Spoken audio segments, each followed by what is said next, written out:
Hey guys, welcome back to the channel. Very exciting video today. I've got not one, but two new Macs. Well, I say new, 2015 and 2011, but new to me. So it's a very exciting video. I've got a 27-inch 5K iMac here. It's the mid-2015 model, so it's the cheaper one that they introduced after they first introduced the 5K iMac. And I've also got a 13-inch late 2011 MacBook Pro. So, well, let's get into it. So starting with the iMac, I'll just move the box because it's already set up. It came with all the accessories, keyboard, mouse, all the documentation and Apple stickers. As you can see, it's running Big Sur right now. So this machine is fully stock. With 8 gigs of RAM and a terabyte hard drive. So it is pretty slow at the moment. It's got the, let me just get the keyboard out and the mouse. If I go into about this Mac, we can see it's got the 3.3 gigahertz quad-core Intel i5. It's got 8 gigs of RAM, a hard drive, and the Radeon R9 M290 graphics. So yeah, I got both these machines for free from my uncle, actually. So very nice of him to give me them. He's just upgraded to an M1 iMac and an M2 MacBook Air. So he's had both of these from new, and yeah, I'm very happy. I'm very grateful for him giving them to me.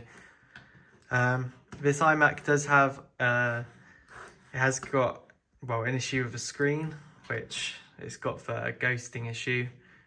That is quite common with these, but as you can see, I've managed to sort of hide it. You can still see the ghosting issue very slightly when the dock's been, well, when things have been left on for a long time, like the dock, which I keep at the bottom. It wouldn't be noticeable on the dock, but I like having magnification on, so that makes it a lot more obvious that it's there. And you also tend to notice it with the hard drive, but you can't actually see it's there.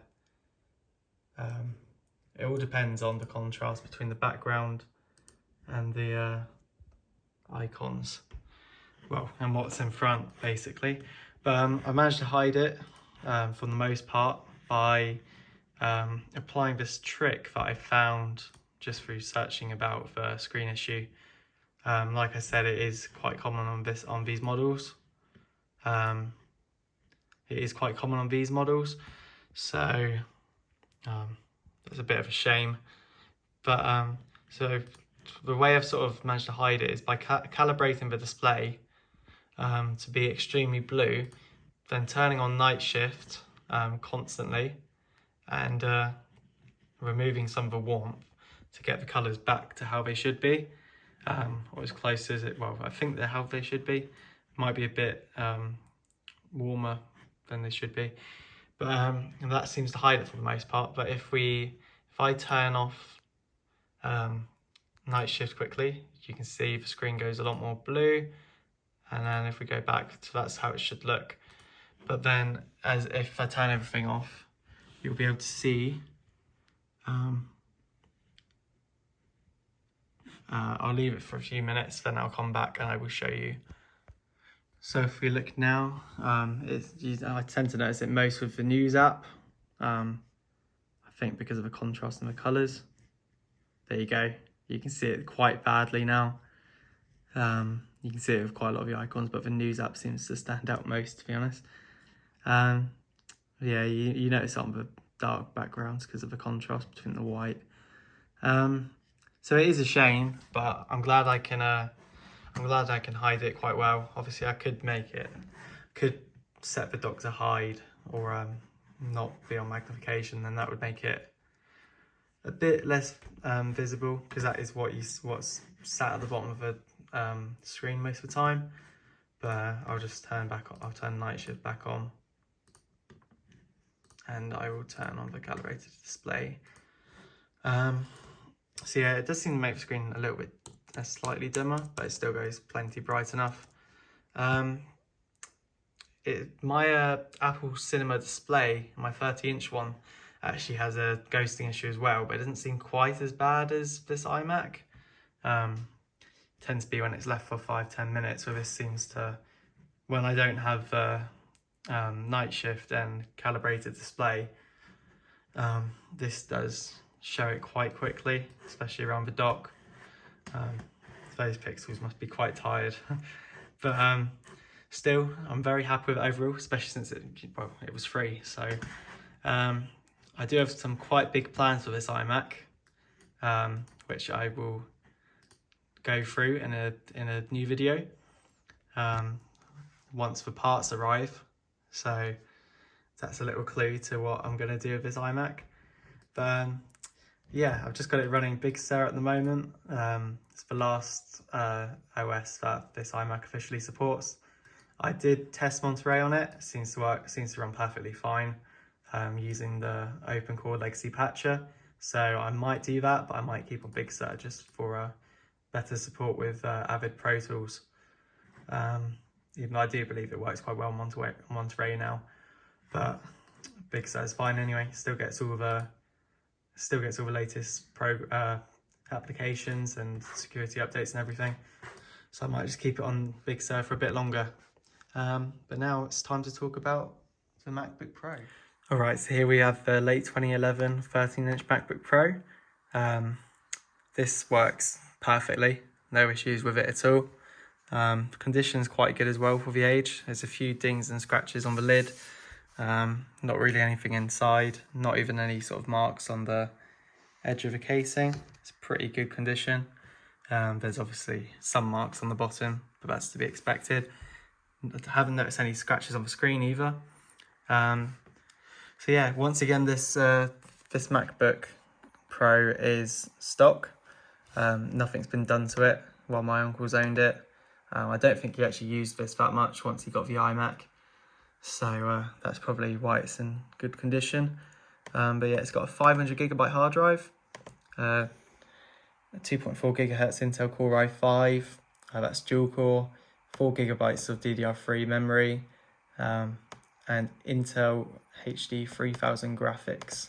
It's running High Sierra, which is the last that this Mac supports officially. But I have installed, I've had Big Sur installed in my mum's MacBook Pro 2012 13-inch, and that runs perfectly fine. This is not much older. It should run it perfectly fine as well. I mean, I've run Big Sur on the 2009 MacBook Pro, white MacBooks before, so it runs okay on those. Not great, but I mean, those are Intel Core 2 Duo machines. So, and of course I run a Big Sur on my 2008 Mac Pro, but that works fine because it's got 8 cores and a Xeon processor. So yeah, this I'm not too sure what I'm going to do with this MacBook Pro, to be honest. I've got a 2015 MacBook Pro 15-inch which I use. That's my main laptop at the moment. I'm actually using it as my main machine currently, as I'm in the process of moving house. So I don't have access to my Mac Pro. And so yeah, I mean, obviously I don't have much use for this. It's sort of a spare at the moment. I don't know whether to upgrade it. Of course, I've got my plans for the iMac to do first, which is very exciting. But let me know if there's anything you want me to do with this MacBook Pro.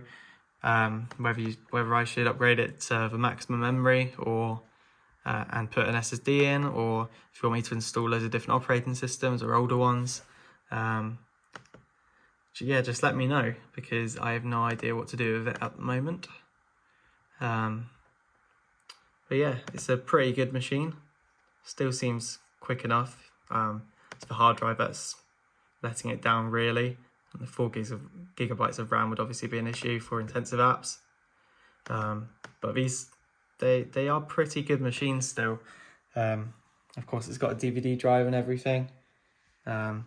Battery health is quite good. I'm charging it right now because I was using it for web browsing earlier, because It was the closest laptop I had to me.